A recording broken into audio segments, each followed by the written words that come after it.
Um feliz sábado a todos vocês. Esperamos que tenham passado bem até aqui, desse feriado aqui em Hortolândia. Nós queremos agradecer a sua presença, dizer que estamos muito contentes e felizes porque você está aqui. Nós queremos agradecer também à orquestra, ao David Wesley, nosso maestro, também o coral, Chorus Day. E com certeza vocês vão apreciar bastante a música que será apresentada nesta manhã. Nós queremos também agradecer você que nos acompanha em casa. É muito bom ter você sempre conosco aqui no culto do IASP. Você possa se sentir bem e possa sentir a presença do Espírito Santo juntamente com você aí do seu lado.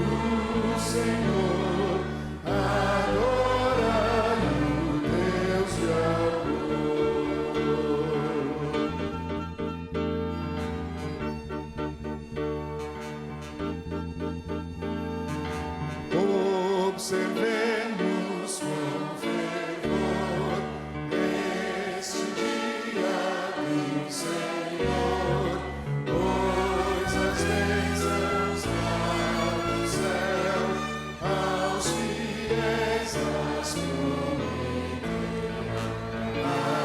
Atentai a sua voz, com amor falar a nós.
Nosso grandioso Deus e Pai dos altos céus, como teus filhos aqui nos prostramos diante de Ti nesta manhã, agradecendo-Te por todas as ricas bênçãos, mas também suplicando-Te que atendas a cada pessoa em suas necessidades especiais. Tu sabes que todos nós temos lutas, alguns têm o problema da saúde, outros têm o problema de emprego, outros têm outras lutas, outras dificuldades. Que a Tua paz, os Teus santos anjos estejam com cada um de nós, para que os nossos pecados possam ser perdoados, para que nossa vida possa desenvolver-se cada vez melhor, para que possamos crescer na fé ao ouvirmos a Tua mensagem, e para que tenhamos certeza de que em breve estaremos prontos para o reino eterno do Senhor Jesus. Pois estas bênçãos nós Te agradecemos e as pedimos não porque nós merecemos, mas pelos santos méritos do Senhor Jesus, pedindo uma bênção muito especial sobre o pregador, para que ele fale dirigido pelo Teu Santo Espírito. Portanto, em nome de Jesus, nós Te agradecemos e pedimos tudo isto. Amém.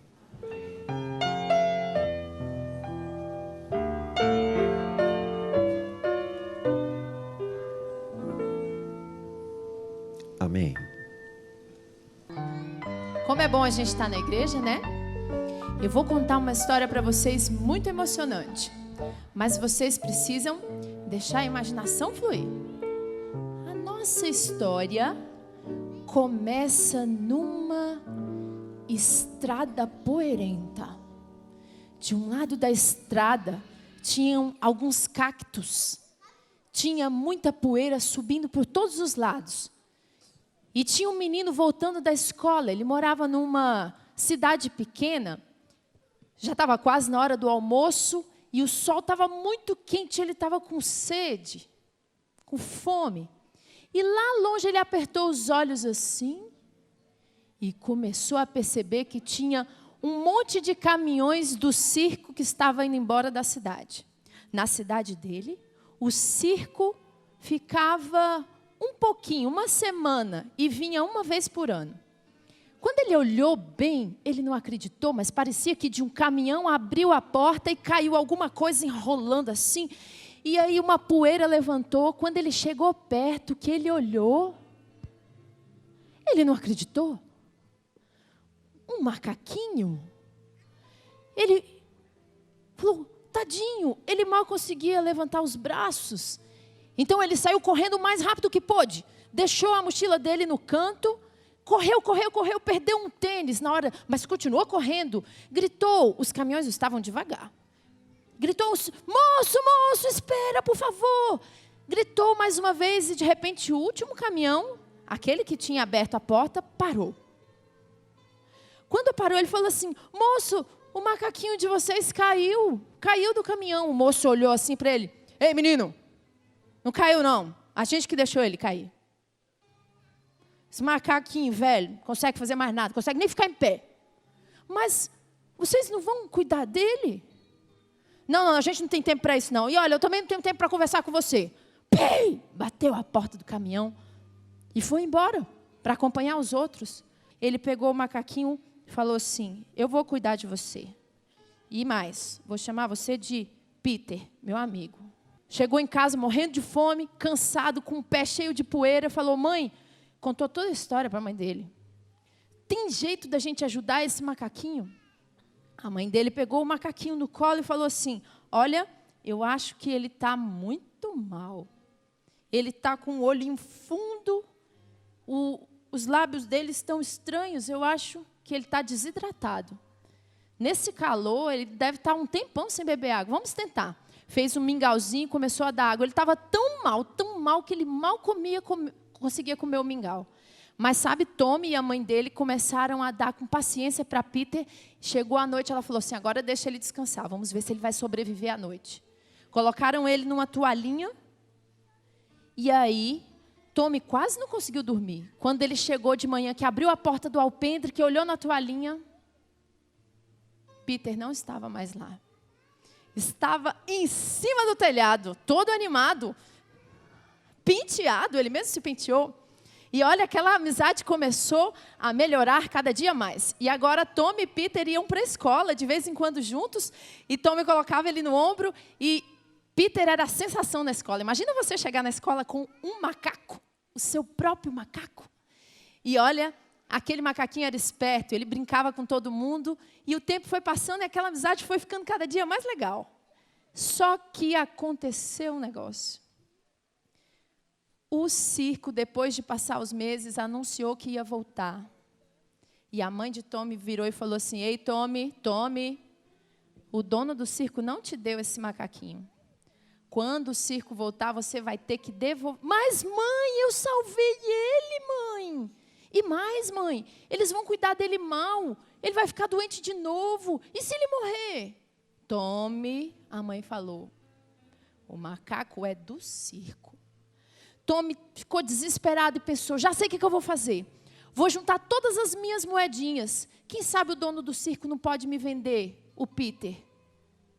E aí, todo dia, na hora do lanche, quando iam vender as rosquinhas, Tommy queria comer as rosquinhas, mas ele guardava as moedinhas. Ficou um tempão sem lanchar. mas guardou aquele monte de moedinhas. Então o circo chegou e ele foi. E aí, quando ele chegou lá, o dono do circo já reconheceu de longe o macaco. Ei, garoto, quanto você quer pelo macaco?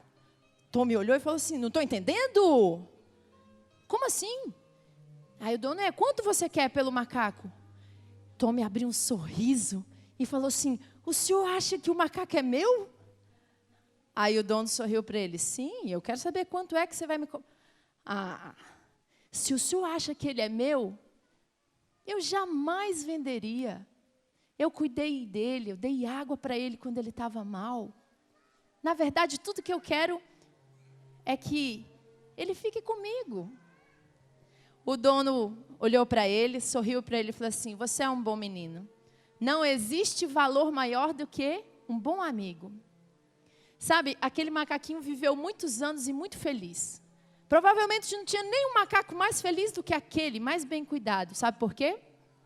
Porque alguém cuidou dele. Você pode ter dias tristes. Não tem dia que a gente está triste? Quem já ficou triste alguma vez? Jesus cuida da gente quando a gente fica triste. Igual o Tommy cuidou daquele macaquinho. Às vezes a gente está com sede, não está? Às vezes a gente está chateado. Jesus cuida de tudo isso. Vamos orar? Feche os seus olhos. Querido Jesus, muito obrigado pela história do Tommy e do Peter. Mas muito mais, obrigado porque quando a gente está triste, o Senhor cuida de nós. Obrigado porque quando a gente está com sede, o Senhor é como uma água fresquinha na nossa vida. Obrigado porque o Senhor cuida da nossa família, das nossas professoras, da nossa escola, de todas as coisas que temos. E um dia nós vamos poder viver a vida juntos com o Senhor, inseparáveis. Por isso, nos ajude a permanecer junto do Senhor para sempre, bem pertinho. É o que nós te pedimos por Jesus, amém.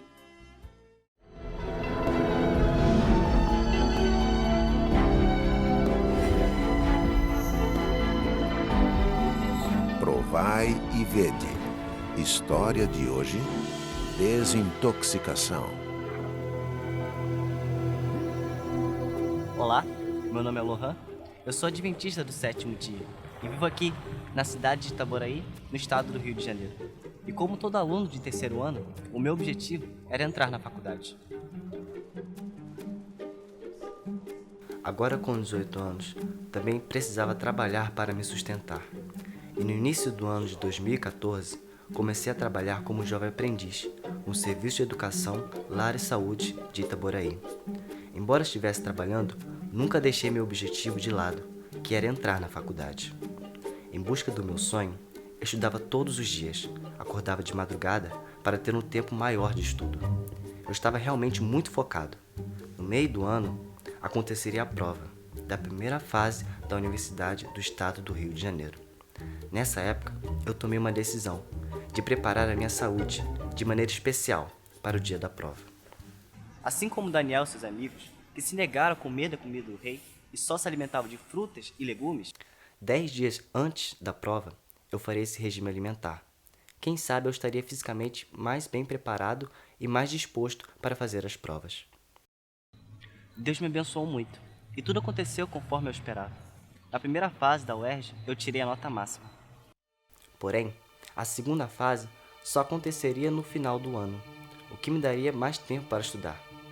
Buscando outras alternativas, eu me inscrevi também no Enem, para aumentar minhas chances de entrar na universidade pública. Às vésperas do exame, eu queria saber onde faria a prova. Entrei no site do Enem e percebi que não estava inscrito como sabatista, portanto, não poderia fazer a prova após o pôr do sol. No dia da prova do Enem, sábado, eu fui até o local da prova para ver se poderia realizar o exame após o pôr do sol. Mas infelizmente, o meu pedido foi negado. E naquele momento, eu pensei, assim como Daniel e seus amigos, eu também não vou me ajoelhar aos pés do rei. Coloquei minha mochila nas costas e saí da sala com uma certeza: eu não vou desobedecer os mandamentos de Deus. Parecia que um ano de estudo havia sido em vão, mas ainda tinha a segunda prova da UERJ para fazer. Era minha última chance, e como na primeira fase, eu segui o mesmo plano, de me preparar fisicamente para a prova e não comeria carne durante 10 dias. Eu estava tranquilo e certo de que Deus estaria comigo. No início de 2015, num domingo, vi uma mensagem da minha professora do pré-vestibular. Ela disse assim: "Você passou e nem me falou nada, hein? Parabéns." Quando li aquilo, eu rapidamente entrei no site da UERJ e vi que havia sido aprovado na segunda fase. Naquele momento, minha mãe me abraçou e comemoramos com alegria a minha aprovação. O Lohan é o meu único filho, é uma bênção de Deus em minha vida. Seu testemunho de fé é um presente do Senhor para mim. É um jovem cristão e apaixonado pelas coisas de Deus. Hoje eu sou aluno do curso de Engenharia Mecânica numa das melhores universidades do estado do Rio de Janeiro. Deus é tudo para mim. Sem Ele, eu não faço nada. Às vezes, nós não entendemos os planos de Deus para a nossa vida, mas o que temos a fazer é confiar nele. Deus é bom o tempo todo. O tempo todo, Deus é bom. Provai e vede. Chega de escravidão. Os negros no século XIX, enquanto eram escravizados aqui no Brasil, lá na América do Norte, lá na América do Norte, eles, ao entenderem a mensagem do Evangelho, da libertação, da liberdade cristã, eles nos deixaram um legado maravilhoso, essas músicas negro spirituals, em que eles trabalhavam cantando, levantando a cabeça, desejando e expressando na música a libertação, não só da escravidão física que eles estavam vivendo, mas com aquele olhar no futuro, na nossa geração, e que poderia toda a raça humana ser liberta, vendo Jesus voltar, como diz a figura de Apocalipse 19, num cavalo branco, e na sua coxa escrito Rei dos Reis, Senhor dos Senhores, e o seu manto salpicado de vermelho do sangue de Jesus.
Estou muito feliz e muito contente por estar aqui nesta manhã e por poder reencontrá-los. Eu, nesse feriado, tive a oportunidade de sair 1 dia e meio e estar num lugar muito gostoso, lugar muito aprazível, Talvez vocês tiveram a oportunidade também de sair para fazer alguma atividade nesse feriado, e outros preferiram ficar em casa. E é tão bom a gente estar na presença de amigos, e foi muito bom passar esses dias ali, num lugar retirado, conversando sobre coisas boas, na presença de pessoas que a gente ama muito. Eu gostaria de convidá-lo a abrir a sua Bíblia, Isaías capítulo 41. Isaías capítulo 41. Aliás, vamos começar a ler o capítulo 43. Depois nós vamos ler o 41.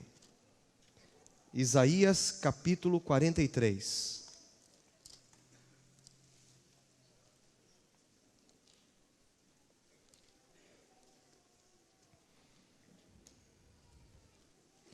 Isaías 43. Nós vamos ler os versos 19 em diante. Todos encontraram? Vamos então ler o que está registrado aí nas Escrituras Sagradas. Diz assim a palavra de Deus: Eis que faço nova, que está saindo à luz. Porventura não o percebeis? Eis que porei um caminho no deserto e rios no ermo. Os animais do campo me glorificarão, os chacais e os filhotes de avestruzes, porque porei águas no deserto e rios no ermo, para dar de beber ao meu povo, ao meu escolhido, ao povo que formei para mim, para celebrar o meu louvor. Deus deseja colocar em nosso caminho águas e mananciais. Capítulo 41, o verso 18. Isaías 41, verso 18. Diz a Bíblia: abrirei rios nos altos desnudos e fontes no meio dos vales. Tornarei o deserto em açudes de águas e a terra seca em mananciais. Quando eu estava sentado ali, eu vi muitos de vocês chegarem aqui à igreja hoje. E eu olhei para o rosto de muitos de vocês. E eu percebi que alguns estavam muito felizes. E percebi que alguns não estavam tão felizes. Percebi que alguns estavam reflexivos. E na historinha das crianças que nós ouvimos aqui, a professora, que por sinal contou muito bem a história, ela falou que há uma água fresca para aqueles que estão sedentos. Há alguém aqui que está aflito nesta manhã? Há alguém aqui que está desesperado por alguma coisa que aconteceu? Há alguém que está triste aqui nesta manhã? Talvez você possa estar triste.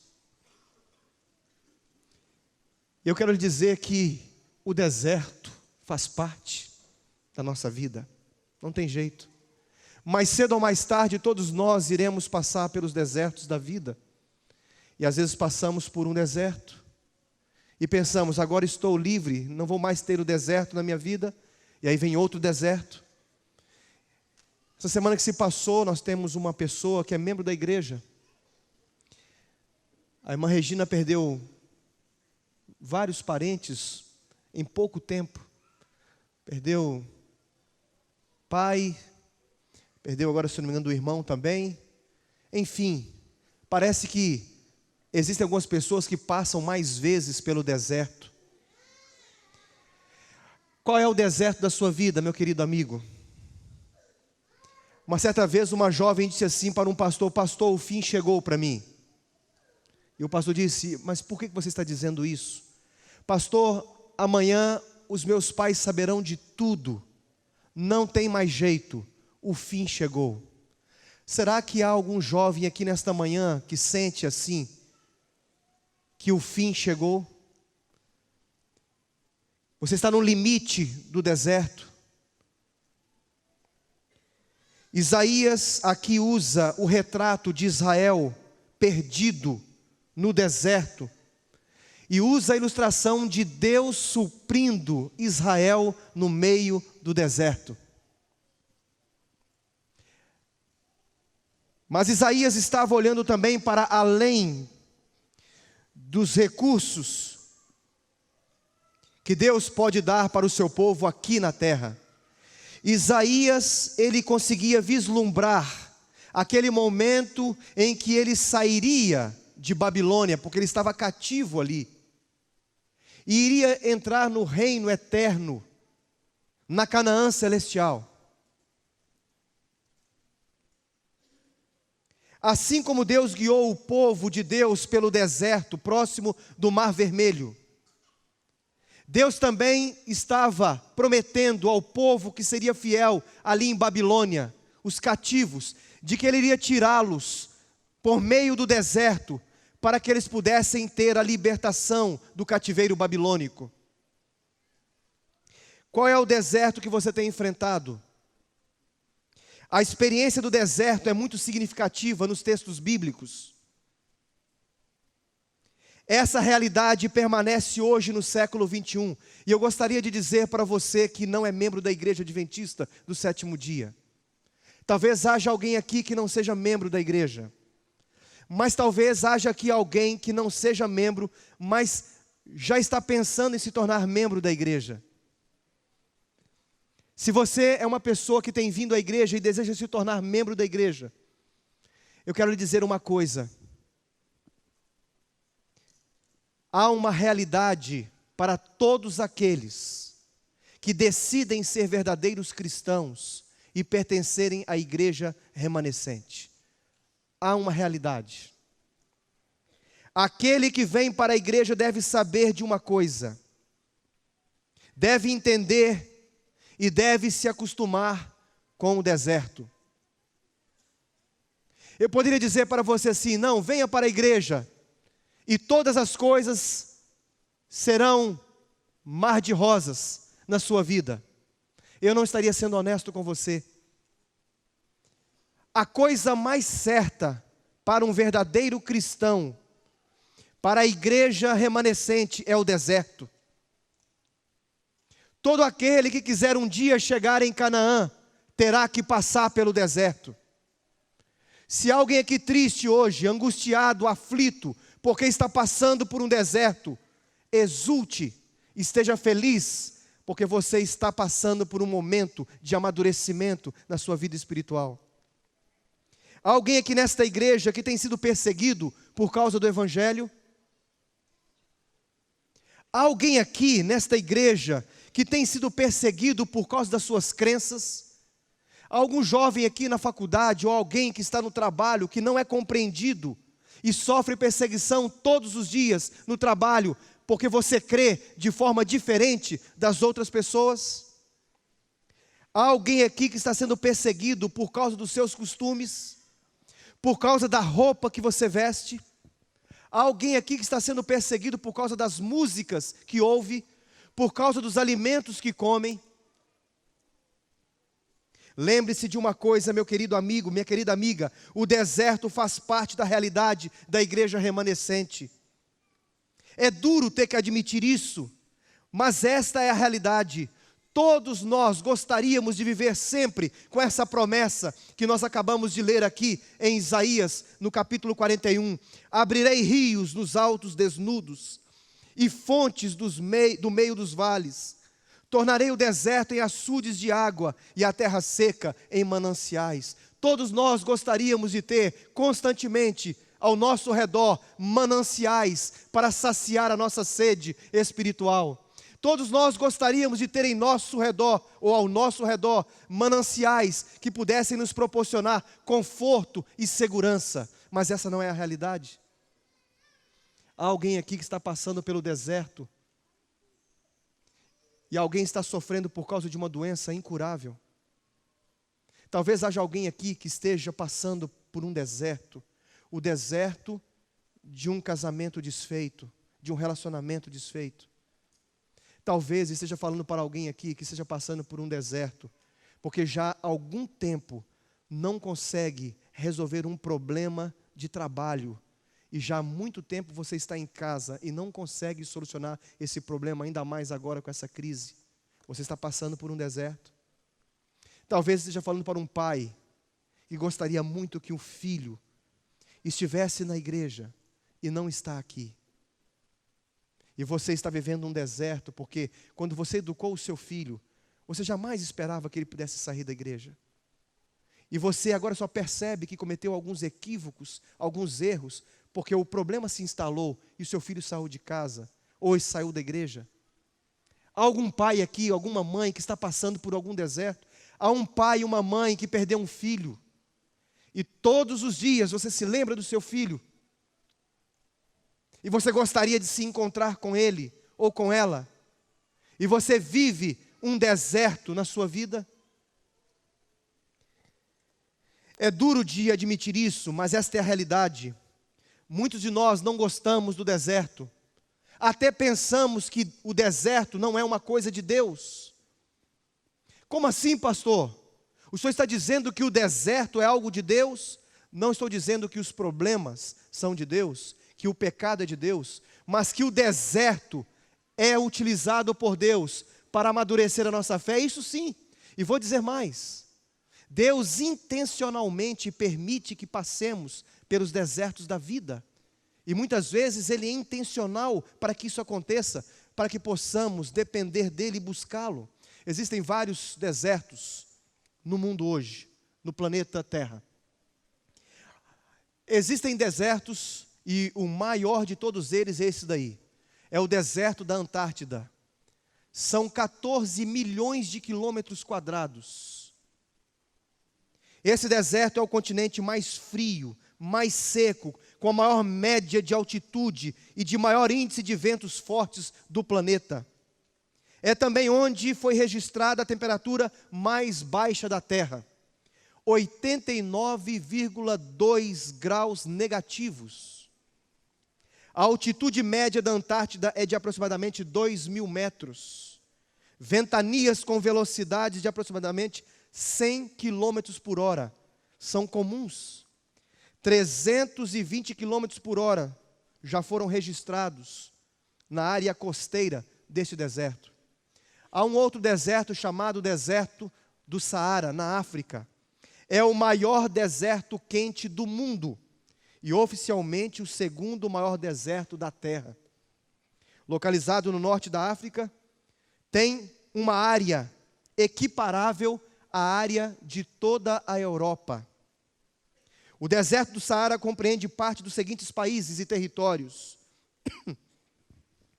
Argélia, Burkina Faso, Chad, Egito, Líbia, Marrocos, Saara Ocidental, Mauritânia, Mali, Níger, Senegal, Sudão e Tunísia. Vivem nesse deserto cerca de 2,5 milhões de pessoas na área do Saara. Há um terceiro deserto chamado deserto da Arábia, 1.300.000 quilômetros quadrados, onde fica ali Arábia Saudita, Síria, Jordânia, Omã, Iraque e Iêmen. O quarto deserto, o deserto de Gobi, na Ásia, 1.125.000 quilômetros quadrados. A região onde esse deserto está é a região norte da República Popular da China e a região sul da Mongólia. Gobi tem as seguintes dimensões: 1.600 quilômetros de leste a oeste, 800 quilômetros de sul ao norte, ocupando uma área do tamanho do estado brasileiro do Amazonas. E a semelhança desses, vem o deserto do Kalahari na África, o deserto arenoso, ou o grande deserto arenoso na Austrália. Ainda há o deserto Karakum na Ásia. O deserto de Karakum está localizado na Ásia Central. A população é esparsa, com uma média de uma pessoa a cada 6,5 quilômetros de quilômetros. O deserto de Taklamakan, Shamu, ou Chamo, Ásia, deserto da Namíbia, na África, e finalmente o 10º maior deserto do mundo, o deserto Thar, na Ásia.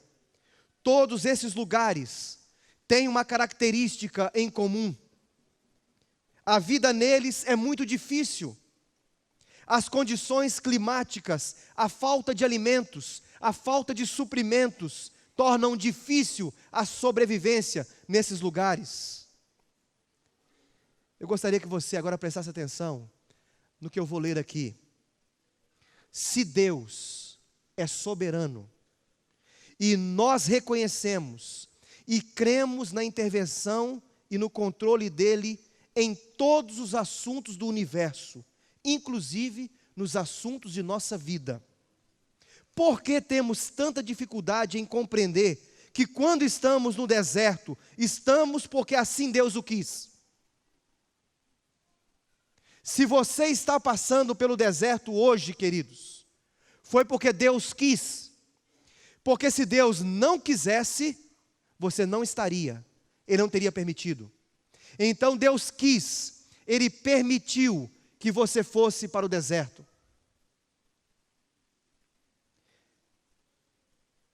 E digo mais, o deserto em nossa vida não é uma fase que estamos vivendo por razões aleatórias às vontades ou à vontade de Deus, mas por intervenção divina. É a oportunidade que temos para ouvir a voz do Senhor. Amigos, quando as coisas estão muito bem para o nosso lado, quando tudo vai bem, quando você está bem na sua família, quando você está bem empregado, quando você está bem nos relacionamentos, quando você está bem em termos de status, quando você está bem em todos os aspectos da sua vida, aparentemente, a nossa tendência é não buscarmos a Deus. E isso acontece com muita frequência comigo. A nossa natureza é a natureza da autogerência. Nós queremos pegar as nossas ferramentas, queremos pegar as nossas picaretas e queremos cavar e fazer cisternas rotas, cisternas com as nossas próprias mãos. E queremos beber da água que nós acumulamos, pensando que aquela água vai satisfazer todas as nossas necessidades. E aí, então a autogerência não nos permite olhar para Deus como aquele que é o Criador de todas as coisas. Esses dias me procurou um homem, um marido, e nós conversamos em minha sala. Esse rapaz, ele me disse assim: pastor, eu me batizei com 9 anos de idade na igreja, eu era apenas um juvenil. E eu me casei, e logo após me casar, na minha juventude, eu fui morar num lugar distante, e fui morar longe dos meus pais, longe da minha igreja, e onde eu fui morar não havia muitas pessoas adventistas.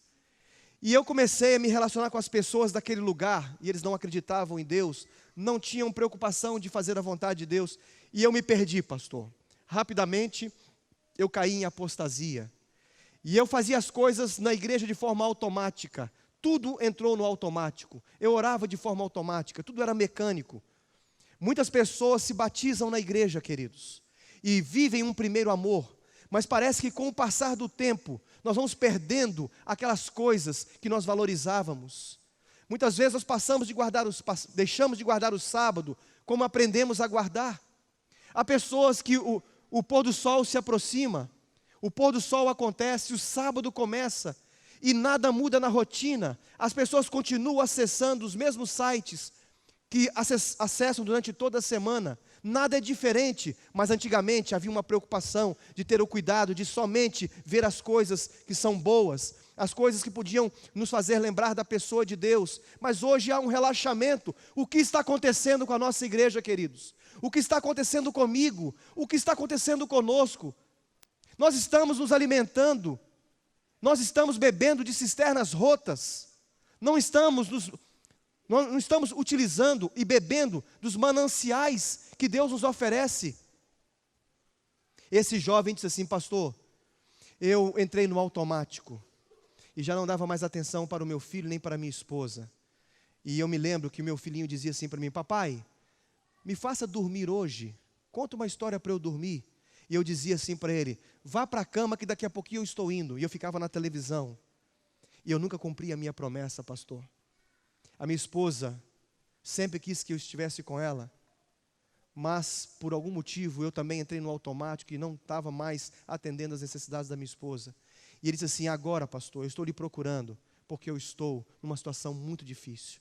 Minha esposa pediu para eu poder sair de casa, ela não quer me aceitar mais em casa. E eu tenho orado a Deus, e eu nunca tinha sentido isso, porque eu sempre imaginei que nós conseguiríamos resolver os problemas, mas agora parece que chegou no final do túnel. E nós não temos uma solução, eu não tenho uma solução, eu quero que ela volte para casa, eu quero estar com ela em casa, mas eu não posso mais, porque ela não me aceita. E ele disse assim: eu estou vivendo um momento difícil. E ele está voltando para a igreja e disse assim: pastor, se não acontecesse isso na minha vida, talvez eu não sentisse a necessidade de voltar para a igreja. E ele disse assim: pastor, eu quero voltar para a igreja, independente se minha esposa voltar para mim ou não, mas eu sinto agora, mais do que qualquer outra época, eu sinto Jesus falando em meu coração. Eu vou aos cultos do sábado, eu vou aos cultos do domingo à noite, e eu tenho sentido Deus falar no meu coração. Esse rapaz, eu quero que vocês orem por ele. Ele está passando um tremendo deserto, porque quando a gente tem sede, a gente tenta buscar e muitas vezes não consegue encontrar, especialmente se nós estamos no deserto. Eu conversei com um casal me procurou, e eles estavam tristes, porque algo ruim aconteceu no relacionamento. Houve uma infidelidade por parte de um dos cônjuges, e esse casal está vivendo um verdadeiro deserto na vida deles. E muitas vezes, queridos, nós só buscamos a Deus, nós só nos humilhamos diante de Deus quando passamos pelo deserto. Espiritualmente falando, o deserto tem muitos significados. O deserto pode ser um lugar como o Saara, como a Antártida e outros desertos que nós comentamos aqui. Mas o deserto também pode ser um momento, um lugar onde nós nos retiramos, um lugar onde nós repousamos, um lugar onde nós possamos fazer uma reflexão, para que possamos ver como está a nossa condição espiritual. Há alguém aqui que precisa passar por um deserto? Talvez, queridos, Deus tenha que permitir que eu e você passemos pelo deserto, para que nós possamos parar um pouco em nossa rotina, tirar do automático, para poder sentir Deus e viver com Ele em nossa vida. Eu espero que você não precise passar pelo deserto, mas uma coisa é certa, queridos: a coisa mais verdadeira e real na vida de um cristão é passar pelo deserto. Se você não passou, você vai passar. E há aqueles que já passaram e vão passar de novo. Mas eu gostaria de dizer uma coisa: o deserto é o lugar onde Deus salva o seu povo. Amém, queridos? O povo de Israel estava cativo no Egito, e diz a Bíblia que o povo começou a clamar, e Deus ouviu a oração do seu povo. E diz a Bíblia que Deus disse para Moisés: Moisés, eu ouvi o clamor do meu povo. No deserto da vida, nos momentos de aflições, o Senhor sempre está conosco, nos guiando, nos amparando, providenciando o nosso pão e a nossa água. No deserto da vida, nós nos sentimos muitas vezes sozinhos. Na Bíblia, Jesus é usado como símbolo de sustento.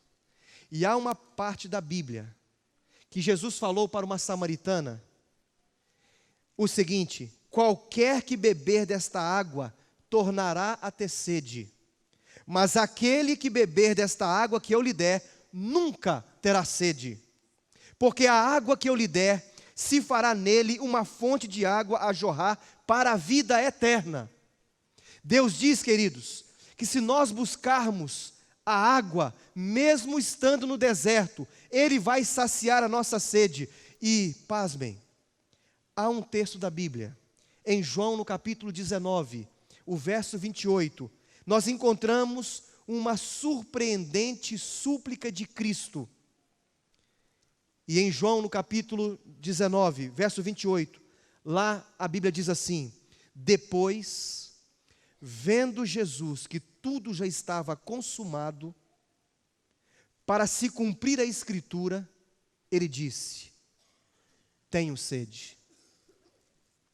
Você já parou para pensar nesta frase de Jesus? Tenho sede? Na verdade, Jesus aqui, ele gritou em agonia dizendo: tenho sede.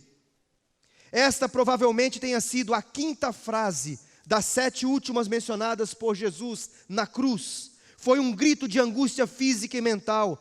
Essa declaração foi feita antes do aparecimento das trevas sobrenaturais que cobriam a área inteira onde estava Jesus.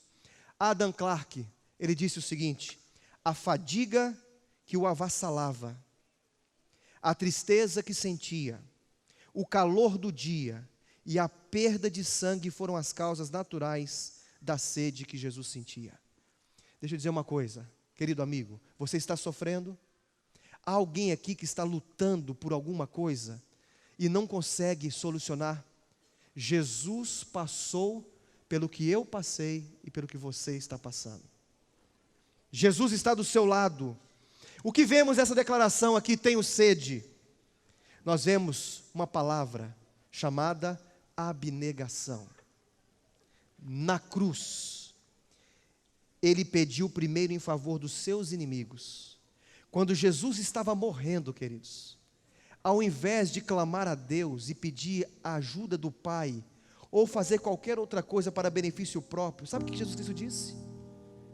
Jesus disse assim, quando via as pessoas ali xingando, o maltratando, Jesus olhava para eles e dizia assim: Pai, perdoa-lhes, porque eles não sabem o que fazem. Jesus estava passando pelo deserto, pelo maior deserto da sua vida, e ele conseguia olhar para os seres humanos que o xingavam, que o maltratavam, que o castigaram, e dizer assim: Pai, perdoa-lhes, porque eles não sabem o que fazem. Querido amigo, você que está em casa agora, eu não sei como está a sua vida espiritual agora, eu não sei onde você se encontra, em que bairro, em que lugar do mundo, mas eu tenho certeza que você sabe o quanto é difícil passar pelo deserto. Mas Jesus está com você em todos os momentos, independente da sua situação. Deus quer te ajudar. Jesus passou pelo deserto e Ele sabe o que você está passando.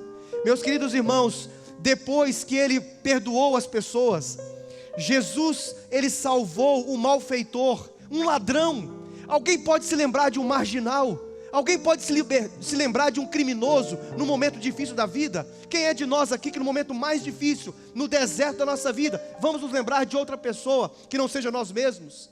Mas Jesus, olhando para aquele ladrão que disse: Senhor, lembra-te de mim quando entrares no teu reino, Jesus disse: em verdade te digo, estarás comigo no paraíso. Ah, meu querido amigo, Jesus logo após externou o seu amor para com a sua mãe.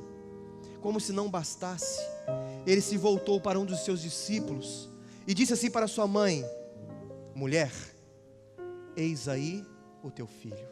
Ele se lembrou da sua mãe, cumprindo o mandamento da lei de Deus, o único mandamento com promessa: honra teu pai e a tua mãe, e você terá os seus dias prolongados. Ele não se esqueceu das pessoas que o amavam. Depois de pensar em todo mundo, aí sim, Ele expressou: Deus meu, por que me abandonaste? E somente então pensou em si, quando tudo já estava consumado. E Ele disse: Pai, eu tenho sede. Aquele que garantiu: o que crê em mim jamais terá sede. Ele disse: tenho sede. Aquele que asseverou: pelo contrário, a água que eu lhe der será nele uma fonte a jorrar para a vida eterna, foi quem gritou por alívio aos seus muitos e intoleráveis sofrimentos. Que paradoxal! Como pode isso? Aquele que oferece água agora tem sede. Aquele que diz ser a fonte a jorrar agora suplica uma gota de água. Aquele que diz ser água viva agora pede água antes de morrer. Como esse paradoxo pode ser resolvido, queridos? Esse paradoxo só pode ser resolvido através da cruz do Calvário.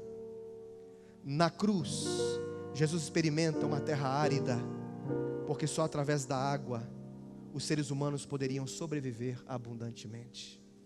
Na cruz, Jesus experimenta a exaustão, porque só através de sua benevolência a água poderia ser estendida.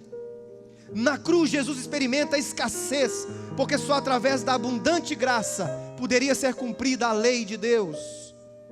Somente na cruz, através da morte de um justo, poderia ser possível uma nova vida ao velho homem.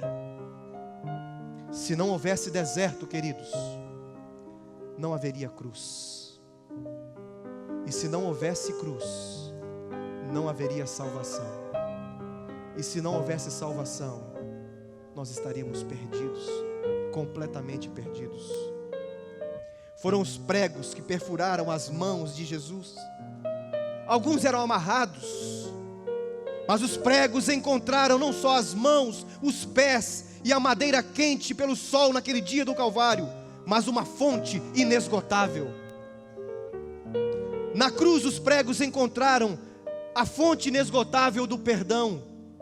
Na cruz os pregos encontraram a fonte inesgotável do amor. Na cruz os pregos encontraram a fonte inesgotável da abnegação, da renúncia, da verdade, da misericórdia, da água da vida. Para que Jesus pudesse oferecer a água da vida, Ele mesmo teria que passar pelo deserto e experimentar a sede, e Ele sabe o que é padecer. Por isso, querido amigo, não procure entender porque você está passando pelo deserto. Não procure entender porque Deus está permitindo que isso aconteça com você. Lembre-se da promessa: todas as coisas contribuem para o bem daqueles que amam a Deus e são chamados segundo o seu propósito. Não procure entender porque está passando pelo deserto. Entenda uma coisa: e isso aconteceu com todos aqueles que passaram pelo deserto, inclusive Jesus Cristo. Depois do deserto vem Canaã. Depois do deserto, querido amigo, vem Canaã. Na época de Jeremias, o povo se afastou do Senhor e Deus disse: porque 2 males cometeram o meu povo. Isso está em Jeremias capítulo 2, o verso 13. Deus tem 2 queixas em relação ao povo de Deus nos últimos dias. Ele diz assim: porque 2 males cometeram o meu povo. Primeiro, a mim me deixaram o manancial de águas vivas. E segundo, cavaram cisternas rotas que não têm água. Querido, naquele tempo na Palestina, as pessoas faziam cisternas, poços. Eles usavam as suas ferramentas para poder reservar alguma provisão. E quando vinha a seca, eles podiam ali recorrer. Mas aqueles poços, por mais que tivessem água, não eram necessárias, não eram suficientes para poder abastecer uma família por muito tempo. As pessoas estão com sede hoje, mas estão buscando a água em cisternas rotas. Querido jovem, por que você tem procurado satisfazer as necessidades do seu coração em cisternas rotas? Por quê? Você tem perdido horas da sua vida, tem gastado energia da sua vida com coisas que não vão te trazer a felicidade. Felicidade plena consiste em passar pelo deserto. Então não fique triste quando você passar por perseguições, pelas pessoas criticarem os seus costumes, porque você é diferente dos outros, porque eles falam daquilo que você come, o que não come, daquilo que você veste, o que não veste. Não importa. O importante é que você está no deserto. E se você está no deserto, você está indo em direção a Canaã. Se você não está no deserto, alguma coisa está errada na sua vida. Você pode viver momentos felizes, e Deus nos dá esses momentos, mas não se esqueça que enquanto nós estivermos nesse mundo, não teremos tudo aquilo que nós gostaríamos de ter, e teremos dificuldades. E muitas vezes é uma doença, Muitas vezes é um problema no relacionamento, é um espinho na carne. Paulo tinha um espinho na carne. Querido jovem, qual é a cisterna onde você tem buscado beber? Há algumas cisternas rotas, há filmes rotos, há filmes que não são filmes para você. Há músicas que são músicas rotas, não são músicas para um cidadão do reino dos céus. Querido amigo, eu lhe pergunto, que tipo de bebida você está ingerindo? Você tem bebido da água da vida, do manancial de Deus? Ou você tem bebido bebidas rotas? Pessoas rotas, ambientes rotos. Há alguém aqui nesta igreja que gostaria de dizer assim: pastor, eu gostaria de me consagrar a Deus nesta manhã. Alguém gostaria de dizer assim para Deus: Senhor Deus, eu gostaria de deixar de beber de águas, de cisternas rotas. Eu gostaria de beber da água da vida. Há um pensamento que diz assim: limpe a fonte e as águas sairão puras. Beba da fonte da água da vida e a sua vida será uma bênção. Beba da água da fonte, e se você beber da água da fonte, Jesus promete: abrirei rios nos altos desnudos e fontes no meio dos vales. Tornarei o deserto em açudes de águas e a terra seca em mananciais. Você quer ser feliz? Sinceramente, você quer ser feliz? Você precisa de beber da água da vida. Você gostaria de beber desta água da vida? Alguém gostaria de beber desta água da vida? Eu também, queridos. Feche os seus olhos, vamos orar. Querido Pai, nesta manhã, Senhor, nós temos sede. O nosso corpo seca, porque estamos vivendo num deserto. Aqui temos momentos felizes e agradáveis, especialmente, querido Pai, quando estamos na Tua presença. Mas há também momentos que nos sentimos tristes, solitários, abatidos, com vontade de morrer, com vontade de não viver. Há momentos em nossa vida que a morte parece até preferível à vida. Mas, querido Pai, nós sabemos que o deserto faz parte do processo do nosso amadurecimento. E que se o deserto não vier sobre nós, nós não sentimos necessidades do Senhor. Portanto, querido Pai, se for necessário passar pelo deserto, que nós possamos encontrar fontes de água viva no meio do deserto. E ajuda-nos a compreender que se passarmos pelo deserto, muito provavelmente chegaremos em Canaã. Ó Deus, atenda a cada oração e a cada pedido aqui nesta manhã, em nome e por amor de Jesus. Amém. Participe conosco dessa experiência de adoração a Deus em uma das igrejas adventistas espalhadas pelo Brasil. Entre agora no site encontreumaigreja.com.br e localize uma igreja próxima a você. Estamos aguardando a sua presença.